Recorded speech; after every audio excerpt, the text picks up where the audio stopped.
Hey, welcome back. It's me. I am wearing a turtleneck, so I look professional, but I am wearing sweatpants, just so everybody knows. And I did get a new lip gloss yesterday. It's this one right here. I like it. So, I would recommend this Laneige. So you see the title of the video. Sometimes we need to move backward to move forward faster. And when this happens, in the moment, you feel like this sucks. I kept getting interrupted, but what I was saying was that sometimes it absolutely feels like the end of the world when you feel like, oh, I've gotten all the way to this point. Now I'm supposed to leave it all behind and turn back around. Yes and no, because you're not going back to the same place that you came from before you started. You sometimes are going maybe not all the way back, you're taking a few steps back, but now you have more knowledge and skill to move forward and recalculate your plan moving forward better. And a lot of people don't understand this. Sometimes something that comes to mind would be the sunk cost fallacy. A lot of people will stay in relationships, partnerships, will stay at companies, be in places way longer than they should because they feel that they've invested so much time, money, energy, in even their own resources into something that hasn't returned back to them in an equal exchange or in a way that feels validating.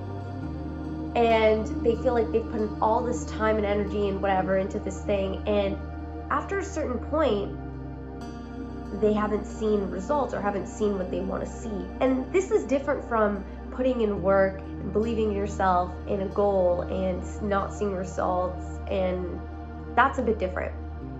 But with this, sometimes you have to think to yourself, okay, I need to recalculate. Because something I'm doing is not working, right? And you have to think, well, I don't need to start from square one because I'm all the way at square 8, but maybe I need to go back to square 5 or square 6 or 7 and think, now that I can go back here, now knowing all that I know now, and recalculate how to get back to square 8 even stronger, even more knowledgeable, so that I can move to square 9, 10, 11, 12 quicker. And this is a concept a lot of people seem to struggle with, especially I notice when I've talked to older people, sometimes and I ask people for advice, or just in passing, or throughout different jobs of mine, just in my life, a lot of them have told me similar stories about this fallacy. They haven't looked at me and said, you know about the sunk cost fallacy, right? No, they've told me about their career trajectories or their journey in life or how they got to that point. And a lot of the time it went from, I went here, and then I had to go back here, and then I had to go to the side, and then I had to do this, and then I got back there again, and then I continued. And it's like, you think to yourself, it's not failure to go backwards sometimes. Sometimes it's strategic and imperative and important to go backwards. Now, in my life, I'm young, but I can think of a good few handful of times that I felt backwards or behind in certain areas that actually, in retrospect, I look back and they've propelled me way more forward than I could even think of. To start, I would say prolonging my education or completing my degree. Now, that wasn't necessarily intentional. I didn't go into university thinking, I want to spend 6 years of my life in an undergrad. Who thinks like that? No, everybody wants to go in, go out, get a job as quickly as possible. You know, either you loved that time of your life or you're like, okay, this was a blur. But when I got into university, I originally wanted to go in for business. I thought to myself, a lot of people around me, they are in finance and business, like I want to be in business, but I knew I didn't really have the logic kind of math calculated brain like that. So after my first year, and I did graduate high school in 2020, so that moment in time, there was a lot of pressure all around. So I think it was good that I admitted to myself this program was not for me after, I would say, a few months of that. And I had to recalculate. And in that moment, I felt like a huge failure. I thought to myself, I already invested. I, even in high school, did a course outside of school so that I could ensure that I had good grades to get into a business program. And so I had invested money of my own into this venture of this program and whatever. And I knew personally I have been financially responsible for my education for most of it, and so I just already knew I felt not great. And I think there was also some money I couldn't get back, but I thought to myself, okay, I feel already, I'm 2 months into university and I'm already changing my mind, like, who am I? But I ended up switching programs, and the next year I did amazing. I, proved to myself, this is the program for me, look, I can do it, and I felt confident in myself that I could. So making that pivot early on was one of the best things I did for myself.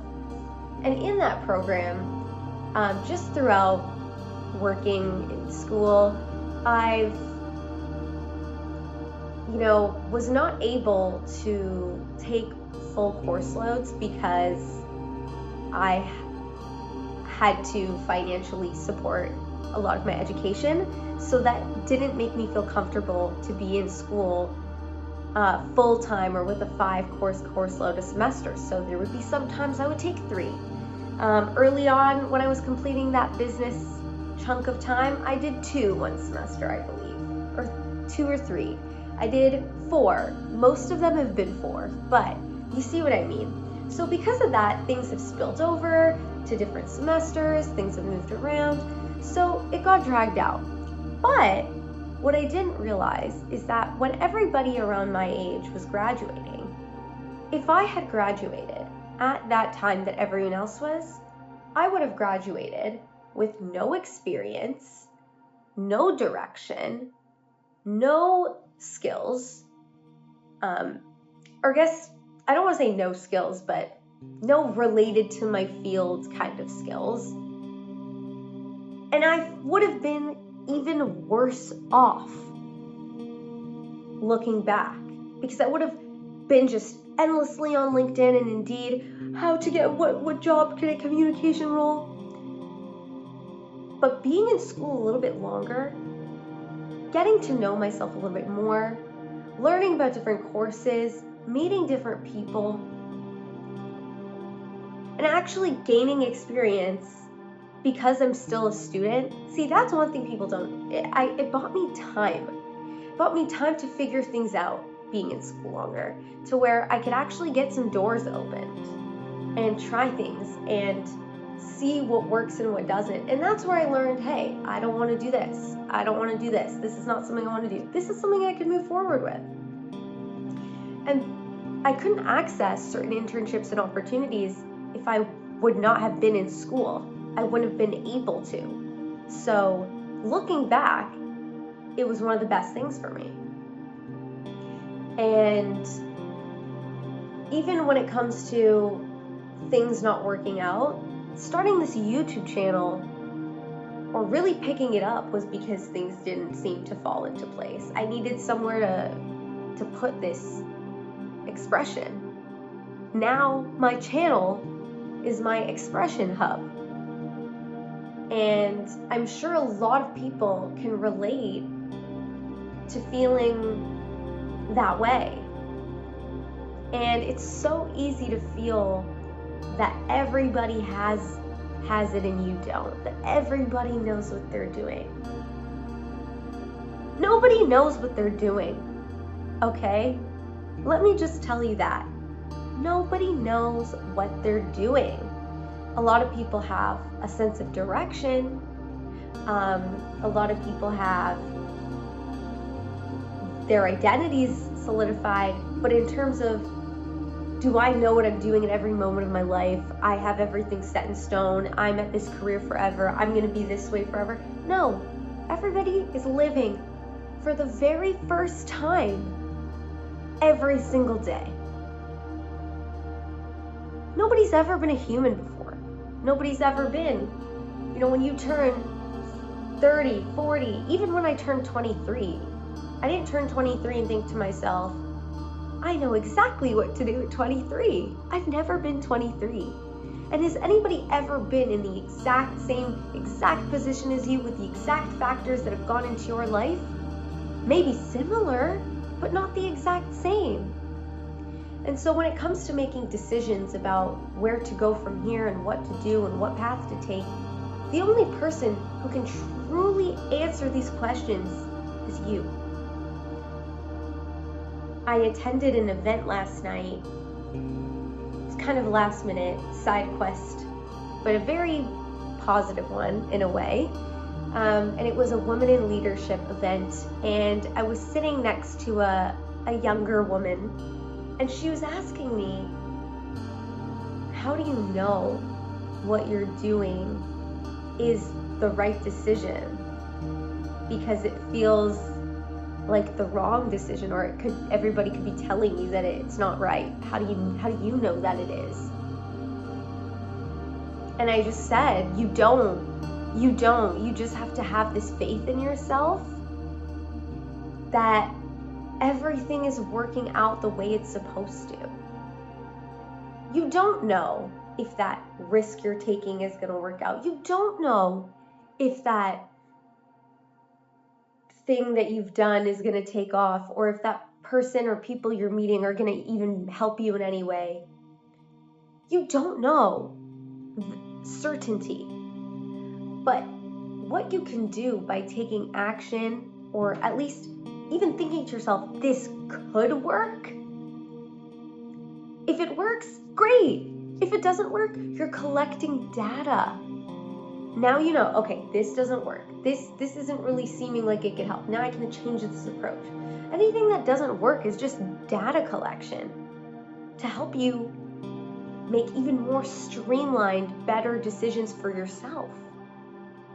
And with this unshakable faith, you're able to create evidence for yourself of, look, I got through that before, I can do it again. Or sometimes it's the actions that maybe don't work in the moment and you think that they're meaningless and they haven't done anything, they're just something that you did. Plant seeds in your life for actions and plans that are going to take off in 5 years from now. You have no idea. But you're never going to know if you don't try. I told myself many, many moons ago, back in high school, that I wanted to try coding, and I didn't want to be the only girl in the class. How many years later in university, I took a coding class, and I realized, okay, yeah, no. But deep in my heart, I had always believed, what if there was a chance that I could code? And I let that play out. And I could. It's not the easiest for me. I don't really think it's for me. But I would never feel at ease if I didn't try. And does anybody ever know the certainty of outcomes if you don't try? And if you leave your worth and your validity of your dreams, your goals, your visions in someone else's hands or in something outside of yourself, you're never going to feel confident or good or assured or affirmed in what you're doing.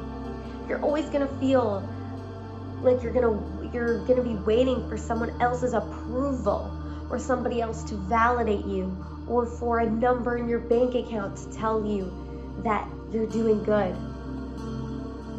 Scratch all that, because before anything outside of yourself can tell you you're on the right path, you need to you need to tell yourself that you're on the right path.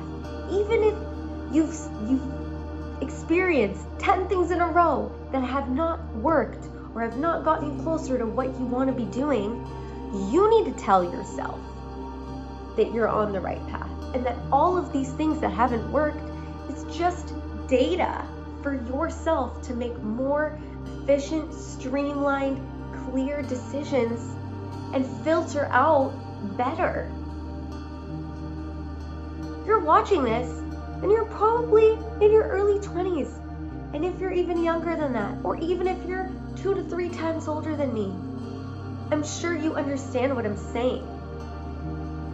If you're constantly waiting for someone to tell you that you're good enough, or for someone to open a door for you, or for someone to give you the chance, or give you an opportunity, you're never going to feel good enough because you're always going to be waiting for something outside you to tell you that. But I'm here to tell you that the only way you'll feel enough is if you feel it in yourself without anybody else's opinion. You need to see that before anybody could tell you that they see it too.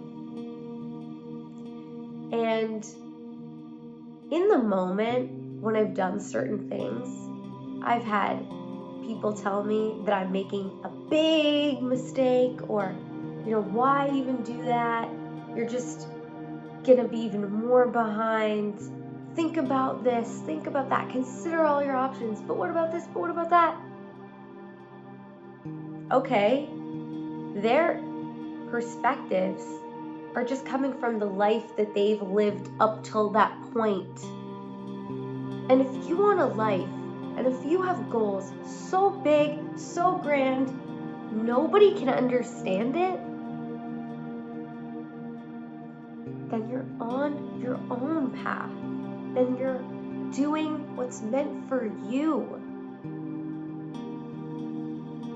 If other people can listen to things that you say and listen to the dreams and goals you have and think they're realistic, then you're not dreaming big enough, your goals aren't big enough, your desires are not big enough.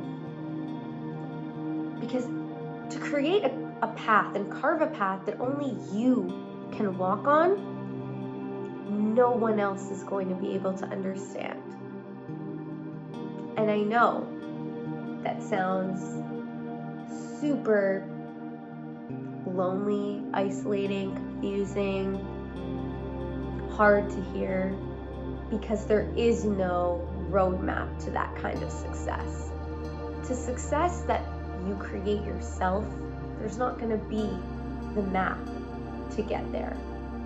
If you want to be a doctor, if you want to be a lawyer, if you want to be something else that most people are, if you want a traditional job, there's going to be a roadmap, or at least 10 roadmaps to get you to that goal, because so many people have done it. But if you want to do something that nobody's ever done before, if you want to create your own path, your own brand, your own niche, your own calling, there's no roadmap for that, and you're gonna have to just get used to trying and failing and trying and failing and getting back up and being resilient and continue to keep doing whatever, put yourself everywhere, try new things, keep going and don't stop, because no one is going to be able to help you. And sometimes I've found that people's advice or 2 cents no matter how old they are, like no matter what experience they have, I will take things with a grain of salt, but if anything, it's become more of a limiting, I just see them as limiting beliefs, especially if they try to dilute or water down my dreams to be more realistic. So there is no answer. There is no roadmap to that faith. It's just something you need to have in yourself and know confidently and fully feel confident that everything is working out the way that it's meant to, as long as you keep taking aligned actions that feel fulfilled with you and for you in that moment. You're never gonna know if something is working for you or is going to work if you don't try, if you don't put yourself out there, if you don't see. But once you know something isn't for you, you can get that out the way and keep going. And my biggest piece of advice, I would say, if anybody wants to take anything out of this video, your mindset, how you feel about yourself, your self-worth, your identity, will open up more doors for you than any person, boss, manager, C-suite executive could ever do for you. It's your belief in yourself, your faith in whatever you believe in, whatever higher power you believe in, whatever faith you have in yourself, have 10 times more of it. That'll open up every single door that you need it to. Thank you so much for listening. Have a great rest of your day, and don't be so hard on yourself, okay? We're all living for the first time.